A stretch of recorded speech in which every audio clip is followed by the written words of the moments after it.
got some things that we have to talk about. Jaden Rashada's lawsuit against Billy Napier and the former collective at the University of Florida. Our very own John Talty, who initially broke the news of the lawsuit, will join us to provide his insight on the allegations, and we will discuss NIL and smoke. How much money are these players really getting paid? The market on transfer portal players. How Shedeur Sanders could have been a first-round pick if he would have came out to the draft a year ago.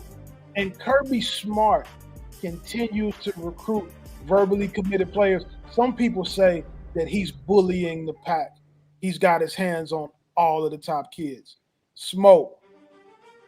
Former Florida recruit Jaden Rashada is suing Florida's Billy Napier and his collective over a botched $13.5 million NIL deal.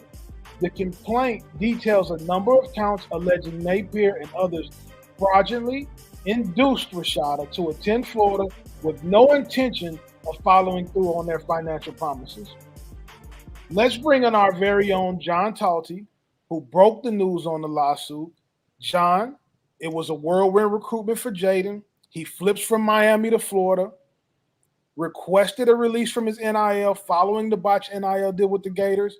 Collective signs with Arizona State, enters the transfer portal, and now he's back. Now he's at Georgia. It's been almost a year. Now there are some conspiracy theorists who says now that he's at Florida's rival, Georgia, the lawsuit is coming out. John, why now? Yeah, so I'll give you some backstory, and I'll start with that part. So from what I was told, Kirby Smart was first told about this lawsuit only a few days ago, late last week, when Jaden met with Kirby to give him a heads up. Hey, I'm going ahead with this. This is my plan. Wanted to make sure that Kirby was okay with it. And from the people I've talked to, he gave his blessing and his support to Jaden, and essentially said, do what you've got to do. So this is not something that came up recently. This is something that they've actually been working on for more than a year now. So if you date back to January 2023, when that deal kind of blew up publicly, when you had some of the reporting around why Florida and Jaden Rashada were going different directions, that's really kind of where it started, where they were thinking about what their legal options were. It's been going on from there. I can tell you, going back to really as far back as June or so, I was hearing from people around Jaden's camp that hey, a lawsuit could be coming soon. It got delayed for really a number of reasons. Some of them were the lawyer, Rusty Hardin, is one of the most well-known lawyers in Texas. He had a couple of important cases that he had to tend to.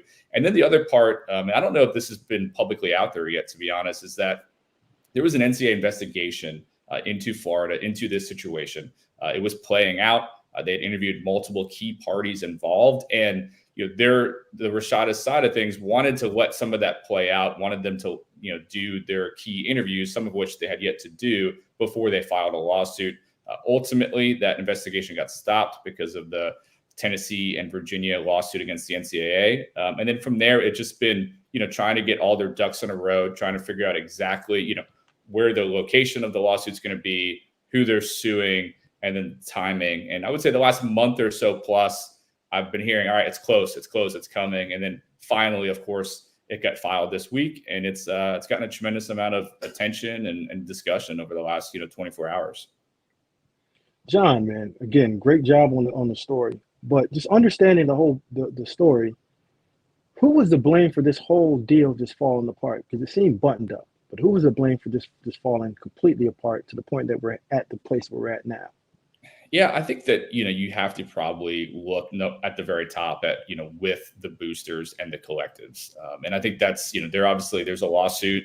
We'll see how that plays out legally. But, they're saying, again, there's two things with this. One, they're essentially saying that this Florida group of people, Billy Napier, and then a top booster and a former staffer, were never intending to pay. That's essentially the argument they're trying to make, that they fraudulently induced Jaden to give up his $9.5 million deal with Miami to come to Florida with no real intention of paying him. Now, for me, at least from the outside, where I kind of come at it is that, I just wonder if they just couldn't actually raise the money, that they thought that they could pay it.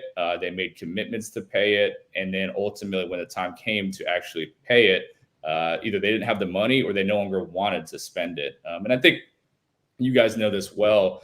when a player is wanted by multiple schools, especially with some of these big personalities that are involved, Florida has some well-known boosters.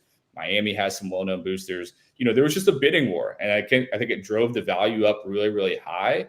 And then, you take a step back, wait a second, wow, we're recommitted to maybe more than we should have it, for this player because we wanted him so badly. And this other school also really wanted him. And then, ultimately they didn't pay him. So, there's some key people involved who made a lot of promises that signed a contract with Jaden Rashada and then ultimately did not uphold it based on this lawsuit.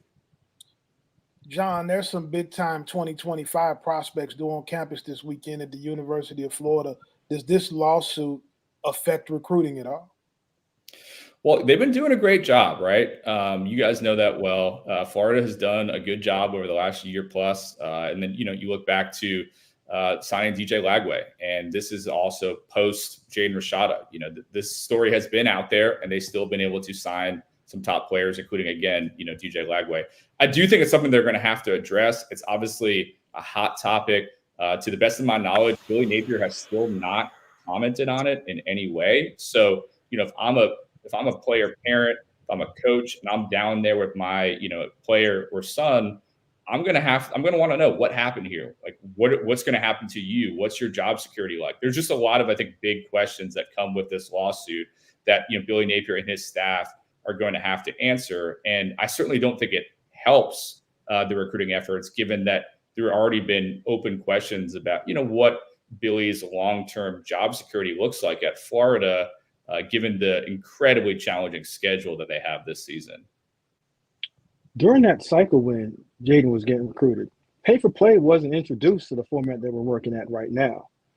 So why hasn't the NCAA stepped in at any point?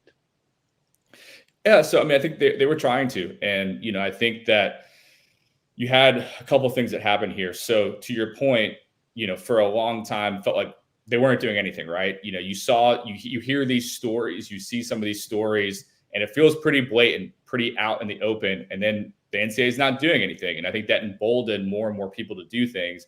I think over the last, year or so, the NCAA was gearing up to try to start being more aggressive in trying to slow down what they believe to be, blatant NCAA type violations. We've heard of them looking into certain schools. We saw Florida State agreed to certain penalties that in retrospect look, pretty stiff given what the actual alleged violations were. But, Florida was a school they were absolutely looking into and actively investigating. And then you had Tennessee, and they clearly had their sights set on Tennessee, specifically the recruitment of Nico and how Spire Sports, their collective, was involved there. And what we saw was, state of Tennessee, state of Virginia sued the NCAA to stop it, and they won, and there was an injunction enacted. And as it stands right now, the NCAA just can't really do anything. You guys know it's a free-for-all, and it's anybody can do whatever they want. And that's just, until maybe we get some new structure in place, that's just where it stands right now.